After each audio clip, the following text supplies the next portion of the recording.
In today's video, I want to share with you about the upcoming recession and how it's going to impact gaming. But before we get into today's video, just want to share with you what the GGGGs are for this month.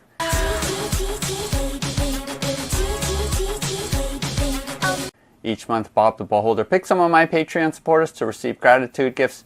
And for this month of July of 2022, we have this printed and painted Ghost Ship Dice Tower from Mythic Roll, plus 2 other Patreon supporters will receive the STLs to print out their own ship. We have 2 pledges for the X-Train Kickstarter that happened last month. We have the Redgrass Wed Palette that is in hand and ready to ship. We also have the Sword and Sorcery Ancient Chronicles by Ares Games, the Legendary Hero Pledge that's also in hand and ready to ship. And $100 to go towards a crowdfunding campaign.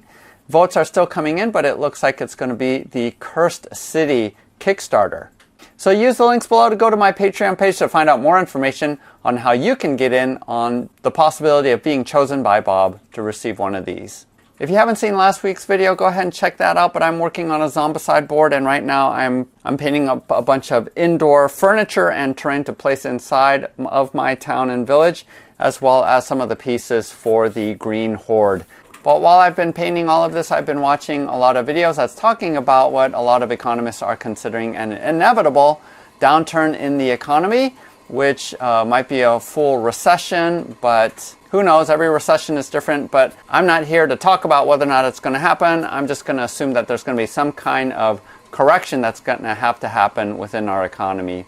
And when that happens, it's going to be painful. Overall, though, what I want to talk about is how does recessions and downturns really impact the gaming hobby? Now, even though I personally believe that recessions are a necessary pattern of a healthy economy where there is course corrections, just like forest fires are a natural part of clearing out the brush and allowing for new plants to grow, I know it is a painful experience for many people to go through, and especially if you are on the lower end of the economic spectrum, it impacts you the most.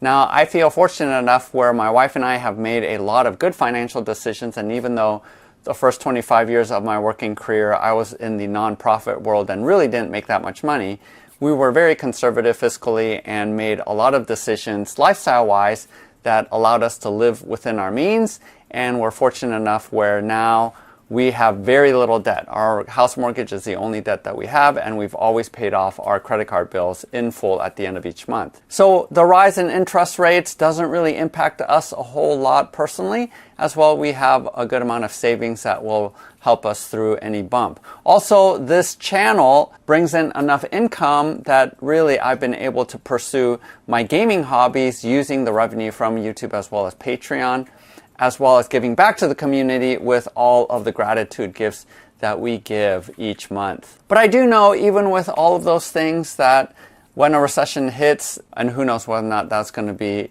a year from now or whether or not we're already starting to be one, it's still going to have an impact on us as well as many of all of you who watch my channel. But I don't think that it has to have a devastating impact unless you're really on the lower end of the spectrum where you're living paycheck to paycheck and needing to make decisions about whether or not you're going to feed your family or get gas for the car or things like that. For the most part, I think I'm going to assume that you're primarily middle class because gaming overall is sort of a luxury thing. It's a hobby. It isn't high on the Maslow hierarchy of needs. And even though gaming and hobbying is a huge part of my life, at the end of the day, there's a lot of other things that I do that is much more important or much more impactful in terms of people's lives, people's mental health, things like that. So this really, in terms of perspective, is something that is not an absolute necessity, even though I enjoy it a lot.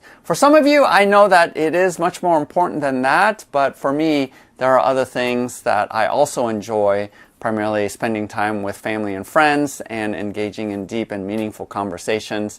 And I'm also engaged with a lot of things where we're helping out people in the community and in the neighborhood.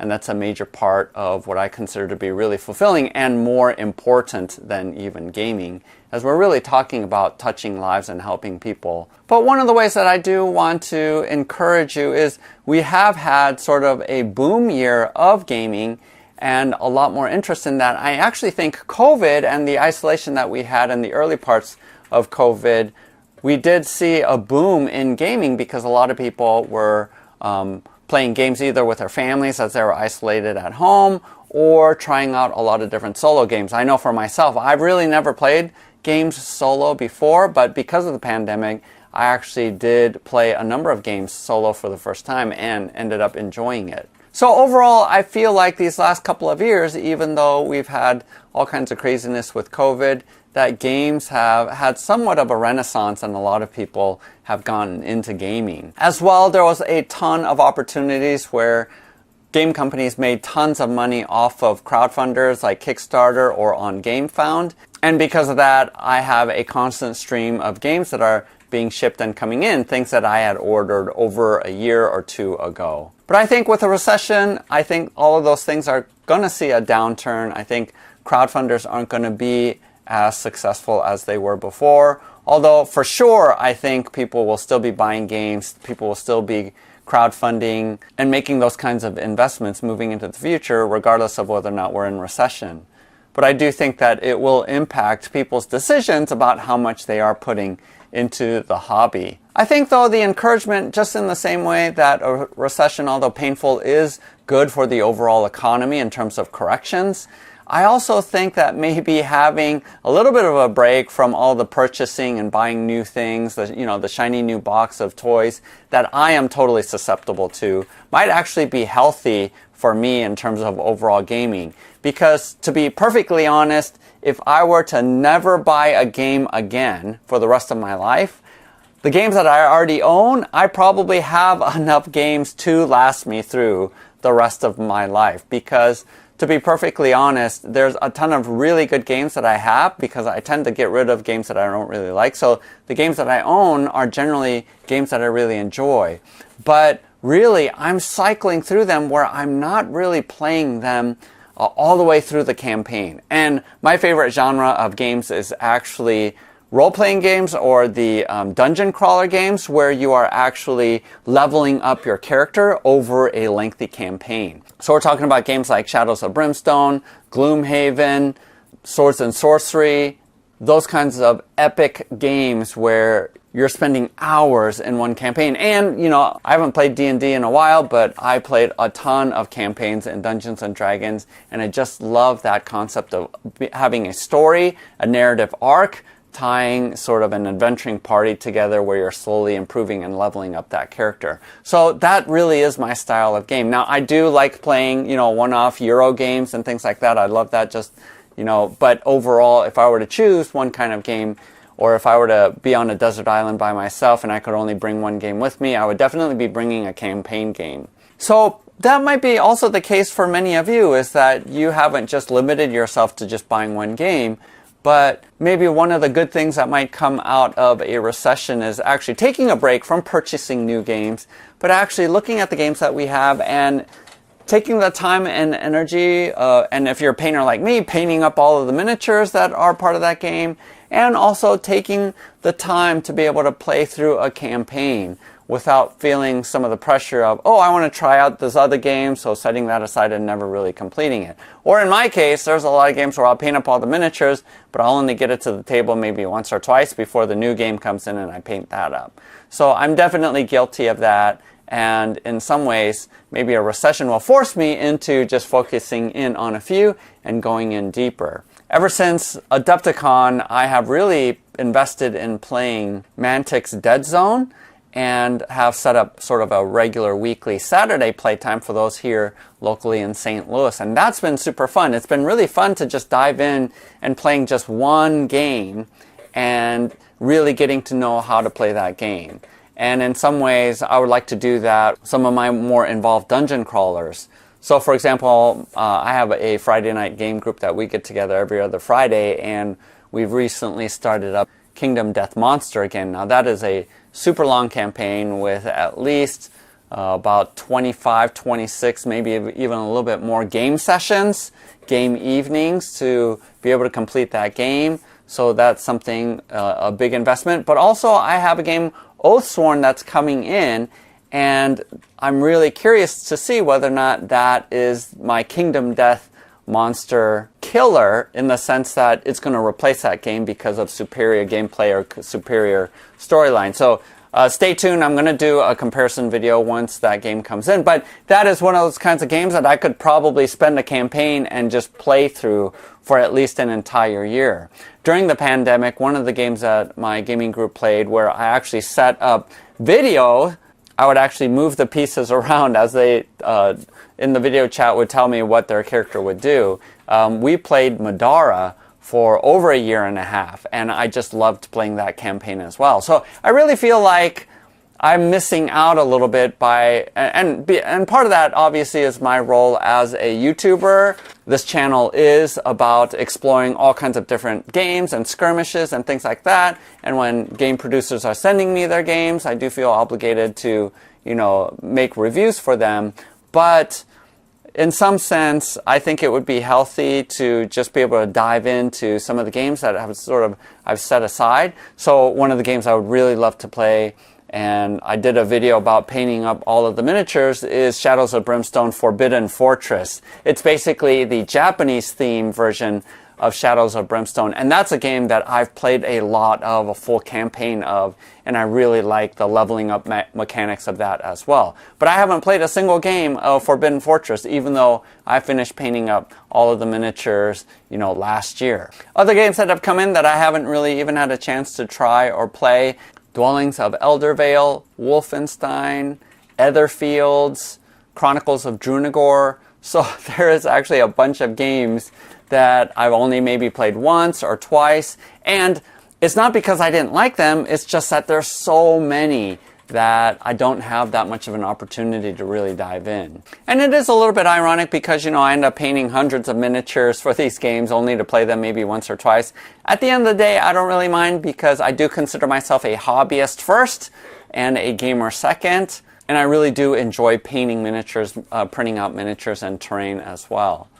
But I do like playing games, and so those are some of the, I think in the back of my mind, I keep telling myself, oh, when I retire, I'll be able to go back and be able to play all these games. But now I have the problem of where do I store all these things, because my shelves are completely full, and I've been saving up these boxes and boxes of games so that when I go to Gen Con, I can actually auction them off and make some money.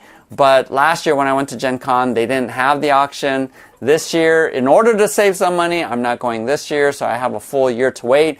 But maybe I'm also thinking about possibly making them GGGGs, giveaways for my Patreon supporters, just to clear up some of my space. Again, all of these games are really good. It's just that I don't know if I'm ever going to get them to the table, just because there is a pipeline of other games that are going to be coming in even this next year. I mean, one huge one, other than Oathsworn, which is something I've been looking forward to for a long time, is Aeon Trespass Odyssey is another one that's supposed to ship relatively soon. And then Tanaris Adventures, I bought into the RPG as well. And a bunch of other campaign games that, is going to take hundreds and hundreds of hours to play. And I haven't even finished playing Descent 3, even though that was my game of the year last year. So I think my encouragement, if you experience an economic downturn and you need to sort of tighten up your wallet in terms of what you're spending, would be an encouragement overall just to play the games that you have. Take the games that you really like, and maybe if you haven't done so already, finish up painting the miniatures for that game, or finish up painting terrain to bling out the game. But take this opportunity to maybe invest and take a step a little bit more deeply into some of these games. And if you are in the market, or if you're limiting the kind of games that you're purchasing, maybe you do purchase and choose maybe some of the lifestyle games like these campaign games, like Oathsworn or Aeon Trespass Odyssey or something like that. Some of the bigger games that will occupy your time for a really long period of time. Or maybe it's an opportunity to get into RPGs because a campaign is going to carry on into many different play sessions. I know that there's a lot of different ways to game on the cheap, and I do really feel like one of the main ways to do that is honestly to not back things on Kickstarter. I don't think you really need Kickstarter exclusives because there's typically plenty of gameplay in the retail version, and you're not paying that shipping, and shipping right now is really, really high. You know, paying $50 for shipping, that's almost a whole nother Euro game that you can get. So I would actually recommend not kickstarting a game. Only if it's not going to go to retail, you might consider kickstarting. But for the most part, I've actually found, especially with Come On games, that it is more economical just to buy the retail version and not have FOMO, because you really don't need all of those add-ons. Now, I'm guilty of FOMO. I actually like, kickstarting things. But overall, if you look at it purely from what is most economical, what's a way to save money, it's a better deal to just get it at retail and not have to pay those shipping costs. And for those of us who have been kickstarting, we've gotten used to paying $100, $150, $200 for a Kickstarter for a game.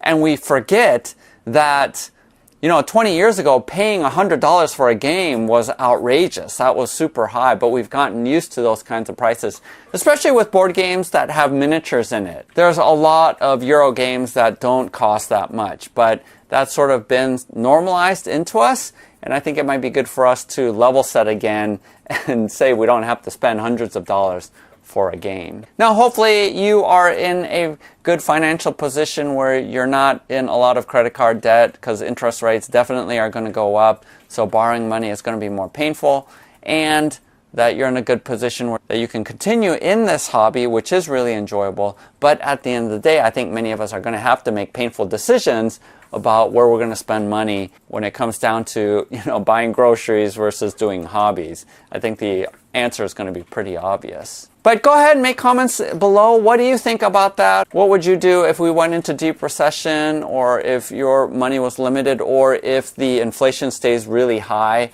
where everything is just costing so much more, especially basic stuff like gas or like food? Is that going to impact your ability to hobby? Are there other strategies that you have for how to save money in what can be an expensive hobby? What are the ways that you have already made decisions for that? So make sure to make comments below. But otherwise, hit the like button and subscribe. Again, I will be coming out with videos more normal to the channel, which is 3D printing terrain as well as just game reviews.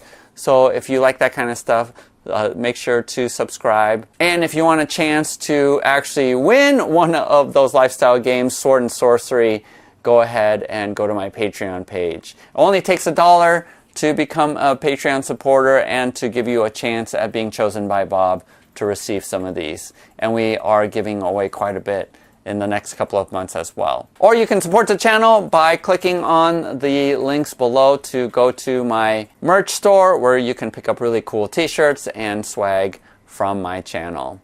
Otherwise, happy saving, happy gaming. We'll see you next time.